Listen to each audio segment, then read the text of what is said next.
Very charming good morning, dear student, and I am sure that all of you are serving the nation very well, staying at home, and all of you are serving your godlike parents as well. So, today I am going to teach you lesson number 2, the sound of music. You know, music plays a very important role in our life. Without music, we can't imagine our personality, and it works as a great healer in human life. Okay.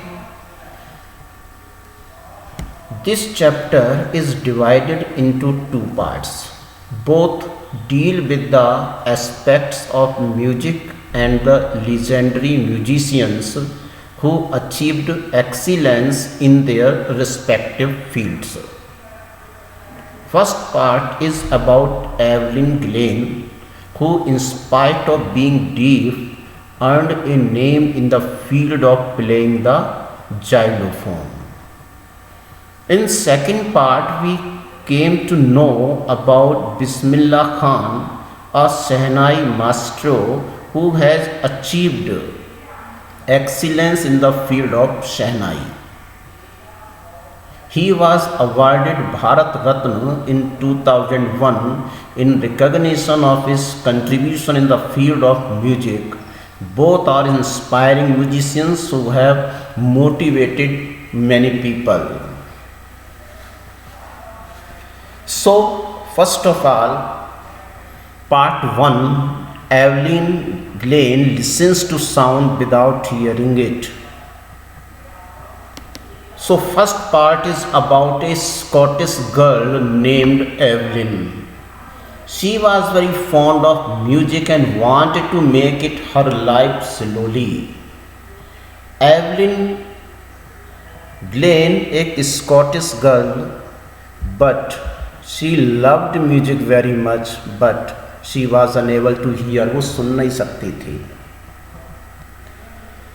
God may have taken her hearing, but He has given her back something extraordinary. ये एक fact है कि अगर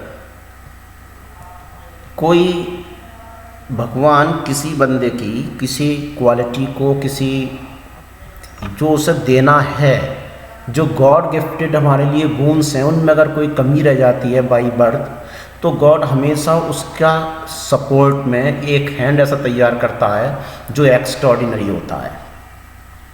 what we hear she feels far more deeply than any of us. वो जो कुछ भी सुनती है उसे महसूस करती है. That is why she expresses music so beautifully. और इसीलिए ताज्जुब है कि जो बंदा सुन नहीं सकता और वो एक म्यूजिशियन हो, संगीतकार बन जाए. अपने आप में सुनकर बड़ा अजीब सा लगता है कि how that is possible. But the word impossible says I am possible. Okay, so this story proves about that. It's a great inspiring and motivational story as well. जो बच्चे कहते हैं मेरा मैथ वीक है, मेरा साइंस वीक है, मैं नहीं कर पाऊँगा, गलत. Actually, it is due to the lack of their determination. If you once decide that yeah, I am to do it, so definitely you will. So here is that example, the perfect example of Evelyn Glenn, जो सुन नहीं सकती थी फिर भी she became the world class musician of the world. Okay? Read the following account of a person who fought against a physical disability and made her life a success story. कभी if you get a chance Google पर ये search करें कि physical disable successful person, तो आपको उसमें एक नहीं कई सारे लोगों ऐसे मिलेंगे. Even in the world there is a man जिसके ना दोनों हाथ हैं ना दोनों पैर हैं, बाय बर्थ, और फिर भी he is the most successful personality of the world. तो आप अगर उन जैसों को देखेंगे तो definitely they are the great source of inspiration for us. Okay, so let's start.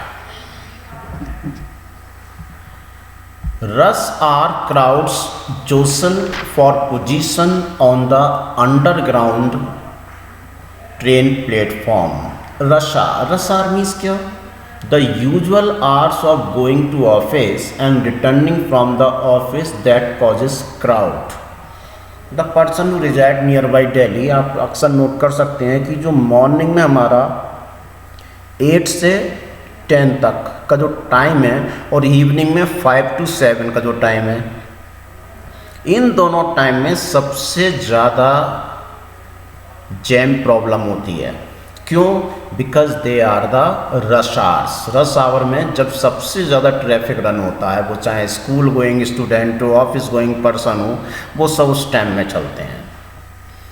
Second word is jostle, push रफली, यानी एक दूसरे को धक्का मुक्की करना, that is rush or crowd jostle for position on the underground train platform.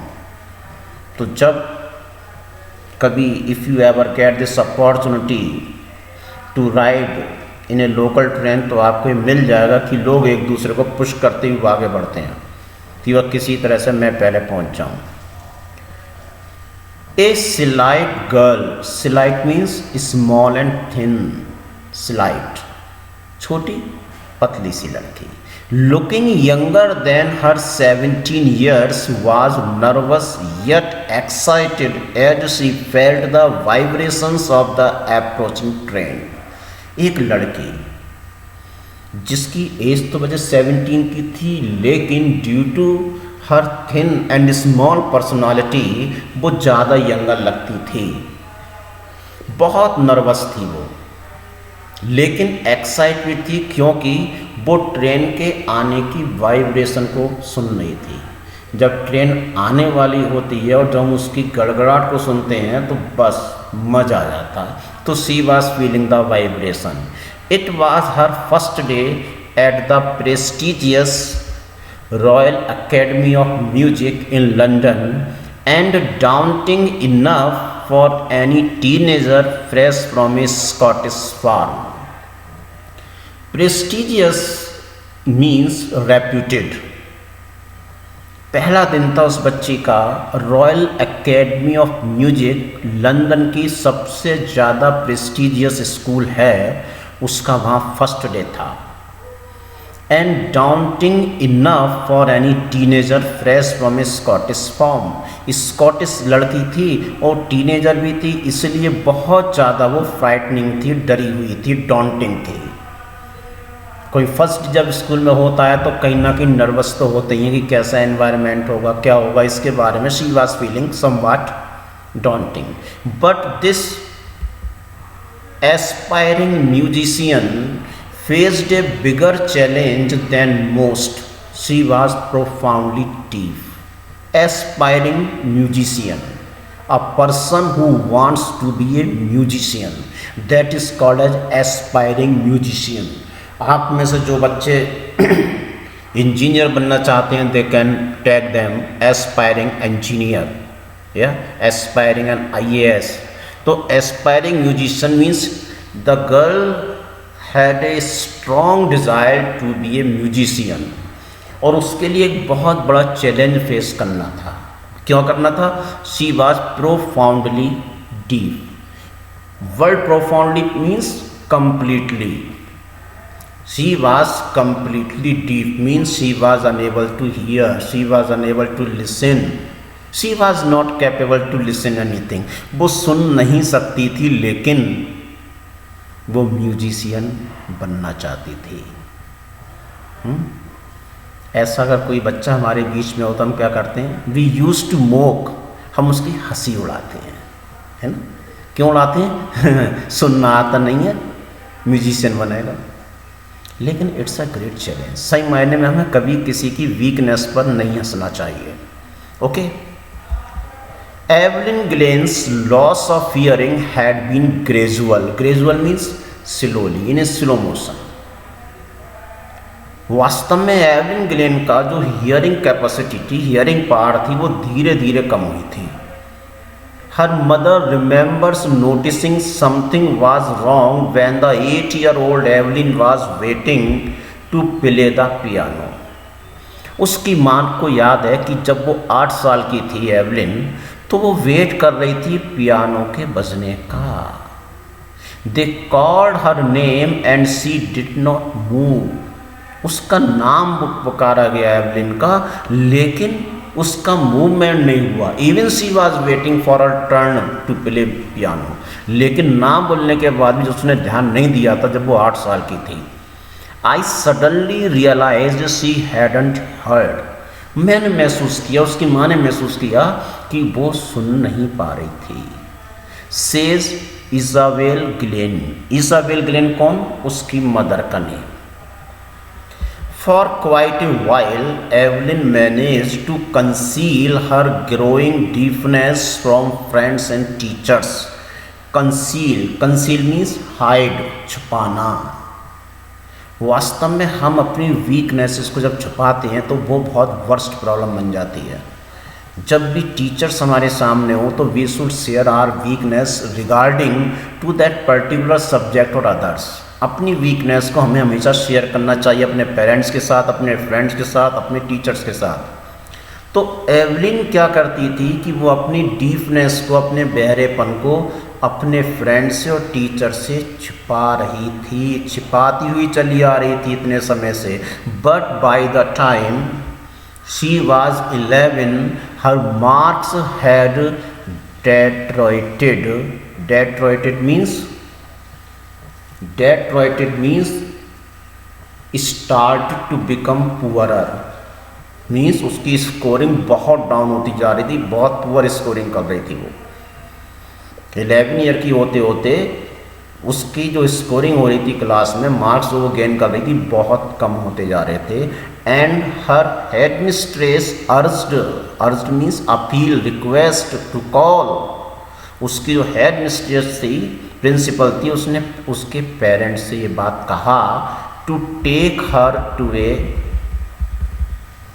Specialist, कि ये बच्ची पहले अच्छे मार्क्स लाती थी लेकिन अब स्कोर डाउन चल रहा है, तो उसको किसी स्पेशलिस्ट को आप दिखाओ.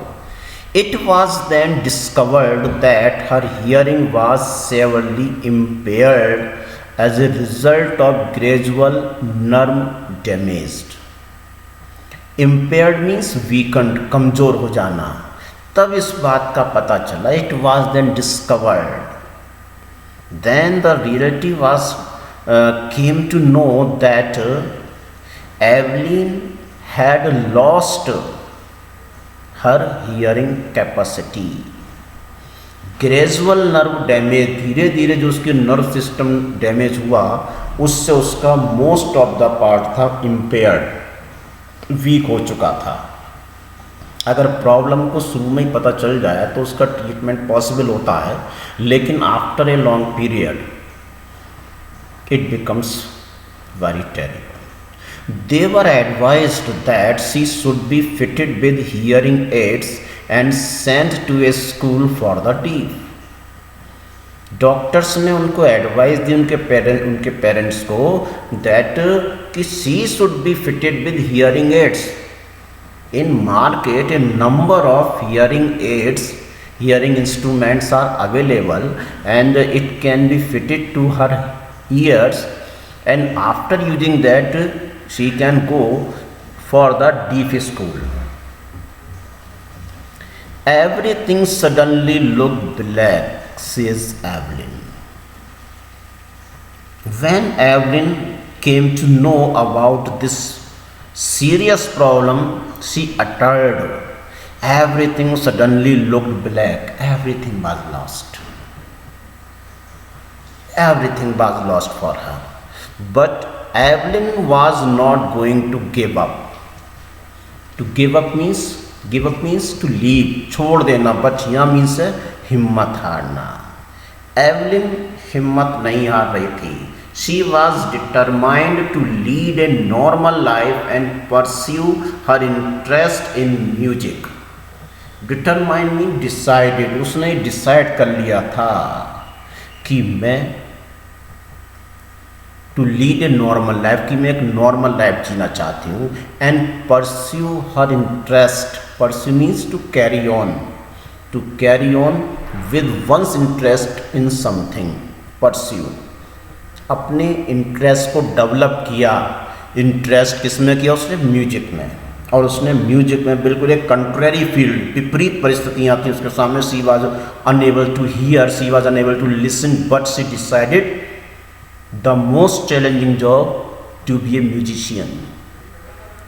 One day she noticed a girl playing a xylophone and decided that she wanted to play it too.